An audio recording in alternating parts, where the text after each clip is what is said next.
नमस्कार शेतकरी बांधवांनो, मागेल त्याला सौर कृषी पंप योजनेच्या नव्या व्हिडिओमध्ये तुमचं सर्वांचं स्वागत आहे। शेतकरी बांधवांनो, खूप प्रश्न शेतकरी बांधवांना पडलेले आहेत। त्या प्रश्नांची उत्तरं आपण आपल्या चॅनलच्या माध्यमातून देण्याचा प्रयत्न करत असतो। आज एक नवीन अपडेट घेऊन आलेलो आहे। ते अपडेट काय आहे पाहण्या अगोदर चॅनलवर नवीन असाल तर व्हिडिओला लाईक करा, चॅनलला सबस्क्राइब करा आणि घंटा वाजवायला अजिबात विसरू नका। तर शेतकरी बांधवांनो, आजचा विषय असणार आहे की वर्क ऑर्डर आल्यापासून जे सोलार पंप आहे ते किती दिवसात कंपनीला देणे बंधनकारक आहे आणि नाही दिल्यास तुम्हाला काय कारवाई करायची आहे आणि तुम्हाला ऑप्शन मध्ये काय आहे ते आपण या व्हिडिओच्या माध्यमातून जाणून घेण्याचा प्रयत्न करणार आहोत। तर शेतकरी बांधवांनो, त्यासाठी हा व्हिडिओ शेवटपर्यंत पहा। आवडला तर लाईक करा, शेअर करा आणि सबस्क्राइब करायला अजिबात विसरू नका। आणि जाता जाता तुम्ही कुठली कंपनी निवडली आहे आणि तुम्हाला तुमची वर्क ऑर्डर आली आहे का आणि वर्क ऑर्डर आल्यापासून तुम्हाला किती दिवस झाले की तुमच्या शेतामध्ये पंप बसला नाही याची संपूर्ण माहिती आपण या व्हिडिओच्या माध्यमातून जाणून घेण्याचा प्रयत्न करणार आहोत। तर शेतकरी बांधवांनो, हा व्हिडिओ शेवटपर्यंत पहा।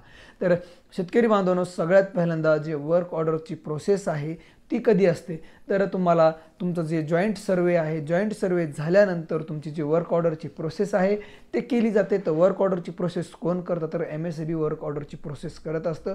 आणि वर्क ऑर्डर आल्यानंतर तुमचं जे सोलार आहे ते किती दिवसात फिटिंग करणं गरजेचं आहे आणि नाही आलं म्हणजे नाही जर इन्स्टॉल झालं तर तुम्हाला काय करायचं ते पण आपण या व्हिडिओच्या माध्यमातून पाहणार आहोत।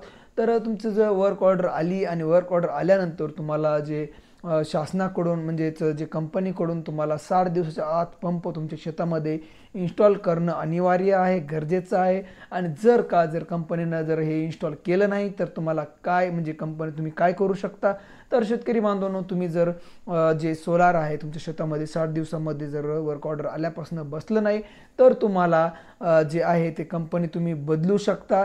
तर तुम्हाला ते अर्ज करायचा MSEBला आणि तुम्ही तिथे वेंडर चेंज करून घेऊ शकता। तुम्हाला पाहिजे ती दुसरी कंपनी तुम्ही चेंज करून घेऊ शकता आणि त्यामुळे तुम्हाला काय तुमचा वेळ आहे ते जे कंपनी खात आहे ते वेळ कमी होऊन जाईल।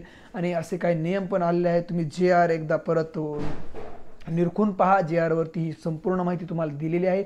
मागेल त्याला सौर कृषी पंप असेल पण कुसुम सोलारमध्ये अशी काही अट नव्हती, असं काही नियम नव्हता। पण आता हे जे मागेल त्याला सौर कृषी पंप योजना आहे या योजनेमध्ये हा नियम आहे। आणि तुम्ही तुम्हाला जर खूप वेळ लागत असेल, कंपनी जर येत असेल तर तुम्ही MSEBला तक्रार करून जे आहे ते वेंडर तुम्ही चेंज करून घेऊ शकता।